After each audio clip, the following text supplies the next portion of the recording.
Kembali bersama kami di Prime Time News. Saya kembali bertanya kepada Pak Kiai Haji Marzuki Mustamar. Pak Kiai Haji, meskipun pilihan politik dari warga NU itu bersikap cair begitu ya seperti yang Pak Kiai bilang, tapi santri masih sering bertanya tidak, ini pilih siapa ya sebaiknya di Pilpres 2024? Kalau santri mereka beredukasi,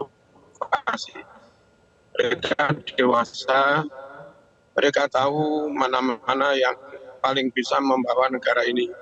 Mereka tahu siapa calon yang paling matang, kira-kira calon yang kontrol emosinya baik siapa mereka tahu. Mereka tahu kira-kira calon yang 5 tahun ke depan, 6 tahun ke depan, kesehatannya mampu akan tetap bekerja dengan baik. Mereka juga tahu itu semua. Sehingga kalau santri nggak perlu disebut-sebut diarahkan. Lalu soal netralitas atau apa, bahasa itu nggak mesti yang sore, nggak harus yang vulgar. Jadi ketika tokoh mengatakan, saya nggak pernah mengatakan begitu, tapi gesturnya, tapi isyaratnya, kodenya, mengkode apa, itu sebetulnya juga salah satu indikasi kalau dia kurang netral juga. Pak Kiai, Ya. benar tidak kalau misalnya salah satu pedoman dalam memilih bagi warga NU itu harus dilihat dulu paslonnya ini didukung siapa begitu? Saya kira itu perlu diteliti, misalnya maaf, Amin yang dikaitkan dengan Basir.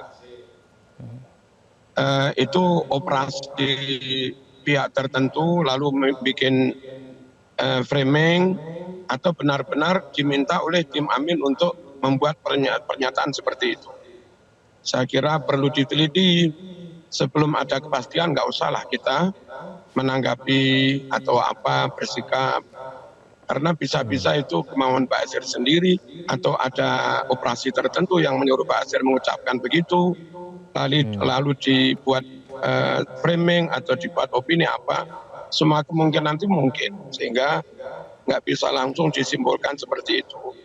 Kemudian kalau seseorang didukung orang itu salah karena maling, karena narkoba, dan sebagainya, apa yang didukung itu jadi ikut salah.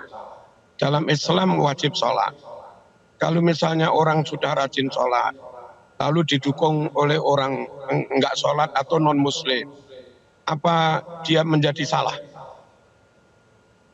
Dan kalau hanya karena didukung fulan-fulan itu lalu menjadi salah, bagaimana calon ini misalnya maaf yang yang diganjar ada Pak Haritanu, tentu juga non. Kemudian yang di Prabowo ada adiknya Pak Hasyim Joyokusumo, juga non. Lalu kalau dikhawatirkan ada rasa-rasa non-NU, terus di Amin dituduh ada PKS misalnya, di Prabowo juga ada Gelora, pecahnya PKS. Nah, kalau rumus begitu dipakai rusak semua Mas, runyam. Oke, baik, kita akan nantikan bersama nanti kemana arah pilihan politik dari warga NU ke depannya. Terima kasih Kiai Haji Marzuki Mustamar, terima kasih Mas Adi Praetno telah bergabung bersama kami di Prime Time News. Selamat malam. Jelajahi cara baru mendapatkan informasi. Download Metro TV Extend sekarang.